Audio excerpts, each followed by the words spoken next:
Welcome to our channel. నేను మీసే. ఈ రోజు మనతో పాటు ఉన్నారు TDP official spokesperson Uppalapati Srinivas Chowdary garu. నమస్కారం సార్.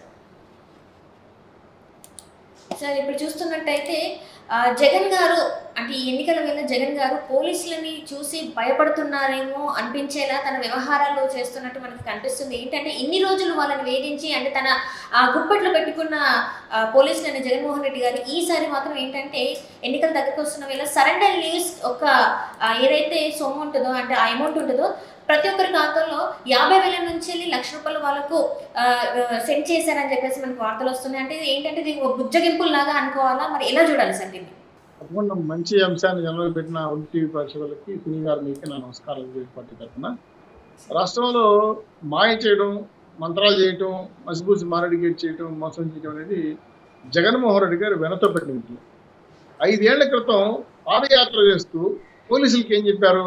వీక్లీ ఆఫ్లు ఇస్తానన్నారు, వాళ్ళకి మెడికల్ కిట్లు ఇస్తానన్నాడు, అలాగే సరెండర్ లీవ్లు ముందు అడ్వాన్స్కి ఇస్తానన్నాడు, వాళ్ళకి టీఏడీలు ఇస్తానన్నాడు. ఇది కాకుండా కారుణ్య మరణాలు చెందిన పోలీసు కుటుంబాల్లో ఎవరైతే ఉన్నారో వాళ్ళకి ఉద్యోగాలు ఇస్తానన్నారు. ఇది కాకుండా రాష్ట్రంలో ఖాళీగా ఉన్న పోలీస్ పోస్టులని కూడా నేను వచ్చిన వెంటనే ఫిలప్ చేస్తానన్నాడు. ఇవేవీ చేయకపోగా పోలీసుల్ని బానిసల్లాగా వైఎస్ఆర్సీపీ కార్యకర్తలాగా వాడుకొని నిన్ననో మనను పిఐని ఒక పార్టీ కార్యకర్త చంపకు బట్టి కొడుతుంటే చూసా. ఎంత దారుణం అంటే వైఎస్ఆర్సీపీలో వాడు కనీసం మిగతా కూడా చిన్న కుర్రోడు వాడు సీని కొడుతున్నాడు. కొడితే ఈయన సొంత పోరాడులాగా చూసుకుంటా ఆయన ఏమన్నా కనీసం కేసు కూడా బుక్ చేయాలి. ఎంత దారుణంగా ఉందంటే పోలీసుల వ్యవస్థ. దారుణాది దారుణంగా బానిసల కన్నా హీనంగా వాడేసుకొని పోలీసు వ్యవస్థ పూర్తిగా తిరుగుబాటు వచ్చింది. ఎందుకంటే వీళ్ళు చెప్పిన మాట నిలబెట్టుకోలేదు, ఉద్యోగాలు ఇవ్వలేదు, మాకు డిఏలు ఇవ్వలేదు, పైగా సరెండర్ లీవ్లతో పాటు వీక్లీ ఆఫ్స్ ఇస్తానని కూడా అకౌంట్ చేశారు. కాబట్టి ఇది కేవలం ఎన్నికల స్టంట్ అని తెలుసుకున్న తర్వాత రాష్ట్రంలో పోలీస్ సంఘాలు అంటే పోలీస్ కానిస్టేబుల్ సంఘాలు జిల్లాకు ఉంటాయి. వాళ్ళలో కొంతమంది నాకు తెలిసిన వాళ్ళు చెప్పారు, సార్ ఈసారి మీ ఎట్టి పరిస్థితుల్లో మేము మాకు కూడా మార్పు వచ్చింది, మమ్మల్ని తురుము కుక్కలాగా వాడేసుకుని దుర్మార్గంగా మా మీద నిందలేయించి ఈరోజు తప్పు చేస్తే మాది, తప్పు చేస్తే పార్టీ అనే విధంగా మాడుకునే వీళ్ళు అనేక సందర్భంగా మఫ్టీలో వెళ్ళి కూడా గొడవ చేస్తారంటే మేము ఉన్నాం, రాత్రి పగలు డ్యూటీ చేస్తాం, మమ్మల్ని కనీసం ఆ బాగోగులు చూడకుండా ఉండే పరిస్థితుల్లో ప్రభుత్వం ఉందంటే ఇంతకాలం నిచ్చిన ప్రభుత్వం ఇప్పుడు చూడలేదని చెప్పి బాధపడి వ్యతిరేకత. దాంతో ఈ కొంతమంది ఉంటారుగా సర్వే చేసేవాడు వీళ్ళు పోలీసులు మనకు అండగా ఉండాలి, రేపు ఎలక్షన్లో మనకు దౌర్జన్యం చేయడానికి వాళ్ళకి అండ ఉండాలి, కాబట్టి విగ్గింగ్ చేయడానికి కూడా పోలీసులు కావాలి, కాబట్టి వాళ్ళని మనం మచ్చిక చేసుకోవాలి ఎలాగైనా సరే అని చెప్పి ఈ రోజు సరెండర్ లీవ్ వేయటం. అది 50,000 నుంచి ₹1,00,000 మీరు చెప్పారు అంటే ఒక్కొక్క క్యాడర్ని బట్టి ఉంటుంది. కాబట్టి ఈ రోజు ఒంటి ప్రాణం ఎందుకు వచ్చింది అంటే వాత మీరే పెడతారు, వెన్న కూడా మీరే పోస్తారు. అంటే వాత పెట్టేటప్పుడు మాత్రం అమ్మ అయ్యే వస్తారు, వెన్న పూసి అబ్బా చల్లగా పూసేసాడు. మనం అంటే ఎంత దుర్మార్గమైన ఆలోచన అంటే ఈరోజు ఇన్ని 5 ఏళ్ల పాటు పోలీసులను మీరు తురుముక్క అనేది కూడా కష్టమే, ఇంకా బానిసల కన్నా ఘోరంగా వాడుకొని ఈరోజు మీరు ₹1,00,000 50,000 వాళ్ళ అకౌంట్లో పడేస్తే మార్పు వచ్చేస్తే అంటే ఎట్లా? చాలా మంది పోలీస్ కానిస్టేబుల్ కానీ ఎస్ఐలు కానీ సిఐలు కానీ దుర్మార్గంగా బాధపడి మీరు పెట్టే టార్చర్లు భరించలేక కొంతమంది పోలీసులు చనిపోయినారు. ఇది కాకుండా ప్రమోషన్స్ రాలా, అలాగే కొత్తగా రిక్రూట్మెంట్ వాళ్ళకి చాలా మందికి సరైన టీఏడీఎల్ రాలా, సరెండర్ లీవ్ సరిగ్గా లేవు, వీక్లీ ఆఫ్ చేతులు ఎత్తేశారు. అన్ని రకాలుగా పోలీస్ వ్యవస్థను మోసం చేసి ఈరోజు డబ్బులు వేసినంత మాత్రాన మీరు చేసిన అన్యాయాల అక్రమాలను మర్చిపోతారనుకుంటే ఇంతకన్నా జోక్ ముట్టడదు.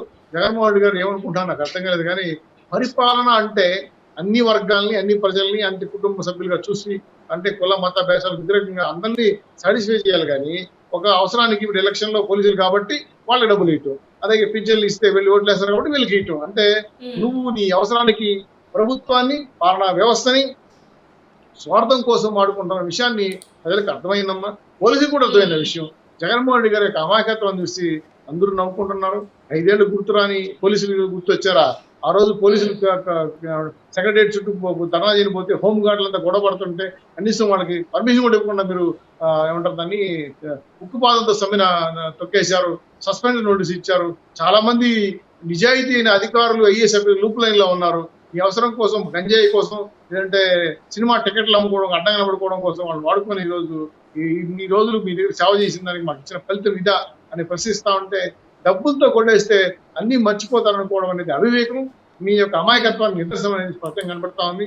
పోలీస్ వ్యవస్థ నాకు తెలిసి 1,750 పోలీస్ స్టేషన్లు ఆంధ్ర రాష్ట్రంలో ఉన్నాయి. ఇంచుమించు దాదాపు 75,000 పోలీసులు ఉన్నారు.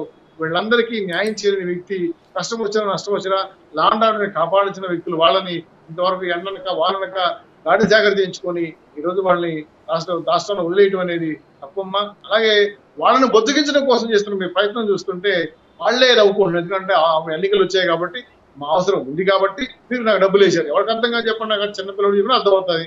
ఇంత మసిపూసి మాడిగా చేయాలని మోసం చేయాలని చేసే విషయం పబ్లిక్ లో తెలిసిపోయిందమ్మా. జగన్మోహన్ రెడ్డి గారి డామాలు చూస్తుంటే చాలా మంది కూడా పోలీస్ అధికారులు నాకు తెలిసిన మిత్రులు ఒకరిద్దరు ఉన్నారు. వాళ్ళు ప్రమోషన్ లేకుండా డిఎల్ రాకుండా వాళ్ళ పిల్లలకి పెళ్లిళ్ళు పెట్టుకుంటే డబ్బులు లేకుండా అవసరపడుతున్నారు. ఒక చట్టాన్ని న్యాయాన్ని కాపాడాల్సిన పోలీసు వ్యవస్థని పూర్తిగా ప్రైవేట్ సైన్యంగా మార్చుకునేసి వైఎస్ఆర్సీపీ కార్యకర్తల కింద పనిచేసే గుమస్తాగిరి చేయించే విధంగా ఈరోజు రాష్ట్రం తయారు చేసింది. ఇది నాకు తెలిసి 29 రాష్ట్రాల్లో ఆంధ్ర రాష్ట్రంలో పోలీసు వ్యవస్థ జరిగిన అన్యాయాన్ని ఎక్కడ జరుగుతుందని అనుకుంటున్నాను. అట్లానే ఈరోజు జగన్మోహన్ రెడ్డి పరిపాలన అంత దుర్మార్గంగా ఉంది. పూర్తిగా నిర్వీర్యం చేసి కడపలో డ్రామా చూసాం, అలాగే కర్నూలులో అవినారెడ్డి అత్యుషం డ్రామా చూసాం, అలాగే టీచర్లు చెలో విజయవాడ పెడితే ఏ విధంగా పోలీసులు వాడుకున్నా చూసాం, అంగన్వాడీ వర్కర్స్ కొట్టినప్పుడు చూసాం, అమరావతి మహిళలపై దుర్మార్గమైన కేసులు పెట్టి ఈడ్చి జాకెట్లు చింపి రాళ్లతో కూడిన సంఘటనలు మనం చూసాం. అట్లా మీరు పోలీసులు వాడుకొని ఈరోజు వాళ్ళకేదో న్యాయం చేసామని బెల్లప్పలు ఇస్తే బెల్లప్ప బాబాయ్ అయిపోతా కానీ నువ్వు నా రాష్ట్రానికి న్యాయం చేసినాడు కాదు. ఆ విషయం అర్థమైపోయింది. ఈ బెల్లప్పలకు పోలీసులు ఎట్టి పరిస్థితుల్లో లొంగరు, వాళ్ళు కూడా అర్థమైపోయింది. సమయం చూసి కీలు చూసి వాద పెడతారనే విషయం వాళ్ళకు కూడా తెలుసు. కాబట్టి వాళ్ళు కూడా కీళ్ళెరిగి వాద పెడతానికి రెడీగా ఉన్నారు.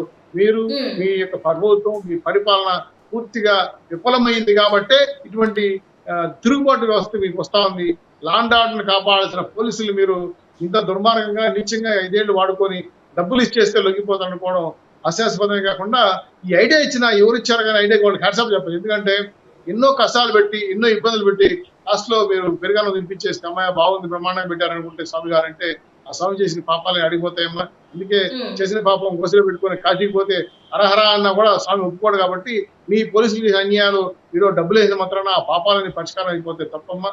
దళితులు డోర్ డెలివరీ ఇచ్చారు, డాక్టర్ సుధాకర్ గారు చంపించేశారు, మా జిల్లాలో నాగార్జున జడ్జి గారిని జైల్లో పెట్టించారు, బాబు గారిని అక్రమ కేసులు జైల్లో పెట్టించారు, లోకేష్ గారిని బైకికుండా సూలు ఇవ్వకుండా కనీసం యువడం అంతా కూడా దాడి చేయించారు, అల్ల వర్షం కురిపించారు. ఇవన్నీ కూడా మీకు పోలీస్ వ్యవస్థలో పోలీసు కనుసైగల్లో జరిగాయి కాబట్టి ఇవన్నీ కూడా మేము గుర్తించుకున్నాం. లోకేష్ గారు రెడ్ బుక్ రాసుకున్నారు. అందులో ఆ రెడ్ బుక్ లో పోలీసులకు దుర్మార్గమైన వ్యవహారం చేసిన పోలీసుల పేర్లు కూడా ఉన్నాయి. వీళ్ళని కూడా మీరు కాపాడని చేసే ప్రయత్నంలో మన ఈసీ కూడా చాలా మందిని 9 మంది పైచులకు ఎస్పీలని, ఒక 5-6 మంది సిఐల్ని, డిఎస్పీని ట్రాన్స్ఫర్ చేసే విషయం గుర్తు చేస్తున్నాను. కాబట్టి పోలీసులు నమ్మరు జగన్మోహన్ రెడ్డి గారిని. ఈ వ్యవహారం అంతా కూడా తెలుసు కాబట్టి ఎలక్షన్ లో వాళ్ళు వాడుకోవడం కోసం, రిగ్గింగ్ చేసుకోవడం కోసం, లేదంటే ఎలక్షన్ లో దుర్మార్గ చర్యలు పాల్పడడం కోసం వాళ్ళని మసిపూసి మారడిగా చేసి మెత్తగా వాళ్ళని దగ్గర తెచ్చుకోవడానికి చేసిన ప్రయత్నమే కానీ దీంట్లో కుట్ర ఉందన్న విషయం వాళ్ళు కూడా గమనించారు. రేపు వాళ్ళు ఎలక్షన్ లో తిరుగుబాటు చేస్తారు. ఫ్యాన్ ని స్విచ్ ఆపే పరిస్థితి వస్తా ఉంది. బటన్ మార్చి తెలుగుదేశం కుటుంబం చేసే అవకాశం ఉన్న విషయాన్ని మీ ద్వారా తెలియజేస్తున్నానమ్మా. ఇలాంటి కార్యక్రమాలు జగన్మోహన్ రెడ్డి గారిని చూస్తుంటే నిజంగా ఇప్పుడు ముఖ్యమంత్రి తొగలకు ముఖ్యమంత్రి చూస్తే అందరూ నవ్వుకుంటున్నారమ్మా. నాకు నిజంగా నవ్వు వస్తుంది. ప్రామిస్ ఇంత దారుణంగా పరిపాలన ఆడ చూడలేదు. Right sir, right. Thank you so much sir.